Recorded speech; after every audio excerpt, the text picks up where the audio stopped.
বনের মধ্যে একটি সিংহ আরাম করে ঘুমোচ্ছিল। ঠিক তার পাশে একটি ছোট্ট ইঁদুর খেলা করছিল। খেলতে খেলতে এক সময় সে সিংহটির নাকের উপর উঠে গেল। সঙ্গে সঙ্গে সিংহটির ঘুম ভেঙে যায়।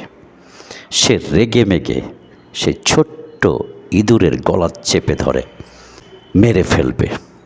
তোকে এখন আমি মেরে ফেলবো, তুই আমার ঘুম ভাঙিয়ে দিয়েছিস। ছোট্ট ইঁদুরটি কাকতি মিনতি করে প্রাণ ভিক্ষা চায়, মহাশয় আমাকে ছেড়ে দিন, হয়তো কোনো একদিন আপনার বিপদে আমাকে লাগতে পারে, সেদিন আমি কথা দিলাম ছুটে আসব। সিংহটি হাসল, তোর মতো একটা ছোট্ট ইঁদুর আমাকে বিপদ থেকে রক্ষা করবি? যা, তোকে এমনিতেই প্রাণ ভিক্ষা দিয়ে দিলাম, চলে যা আমার সামনে থেকে। কয়েকদিন পরে শিকারীর একটি জালে সিংহটি আটকা পড়ল। কিছুতেই সেই জাল থেকে বেরোতে পারছিল না। তখন বাঁচবার জন্য সে চিৎকার করতে লাগলো। হয়তো ছোট্ট ইঁদুরটি আশেপাশে ছিল। সে সিংহটির চিৎকার শুনে ছুটে আসলো, এসে তার ধারালো দাঁতটি দিয়ে সেই জালের সুতোগুলি কুটকুট করে কেটে দিল। আর তখন সিংহটি জাল থেকে বেরিয়ে আসলো, বিপদ থেকে রক্ষা পেল। ছোট্ট একটি ইঁদুর যাকে সিংহ পাত্তাই দেয়নি, পরোয়া করেনি, সেই এসে সিংহটিকে বড় বিপদ থেকে রক্ষা করেছিল। ছোটরাই বড়দেরকে বিপদ থেকে রক্ষা করে। এই পৃথিবীতে এটাই চলমান, ছোটরাই বড়দের বিপদ থেকে রক্ষা করে আসছে।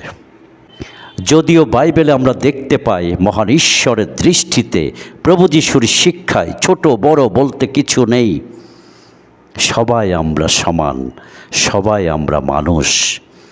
তারপরেও আমরা পৃথক করি, আমরা আমাদের সমাজে আলাদা করি, কেউ ছোট কেউ বড়।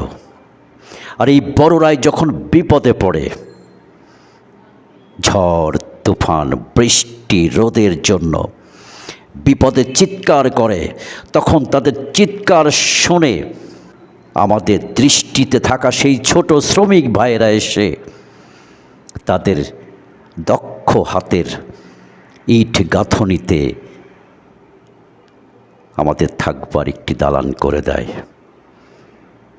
আর সেই দালানের থেকে আমরা ঝড় বৃষ্টি রোদ এসবের হাত থেকে রক্ষা পাই। আমাদের ক্ষুধা আছে, আর সেই ক্ষুধা নিবারণের জন্য যখন আমরা চিৎকার করি, তখন চাষি ভাইরা রোদে পড়ে বৃষ্টিতে ভিজে মাঠ ভর্তি ফসল ফলিয়ে আমাদের ক্ষুধা নিবারণের জন্য পাঠিয়ে দেয়। তারাই এভাবেই ছোটরা এই সমাজে, এই পৃথিবীতে বড়দেরকে বিপদ থেকে বাঁচিয়ে আসছে। তাই পবিত্র বাইবেলের প্রভু যিশুর এই শিক্ষা, তোমরা সকলকে সমান চোখে দেখো, কেউ নিচু কেউ উঁচু নয়, কেউ ছোট কেউ বড় নয়। নিজেকে যেমন ভালোবাসো অন্যকে তেমনি ভালোবাসো, প্রভু যিশুর শিক্ষা। মান ঈশ্বরের দৃষ্টিতে কেউ আলাদা নয়, প্রত্যেকেই সমান, প্রত্যেকেই আমরা মানুষ। এই পৃথিবীর প্রত্যেকটি মানুষ মহান ঈশ্বরের অতি মূল্যবান, অনেক মূল্যবান এক অনন্য সৃষ্টি।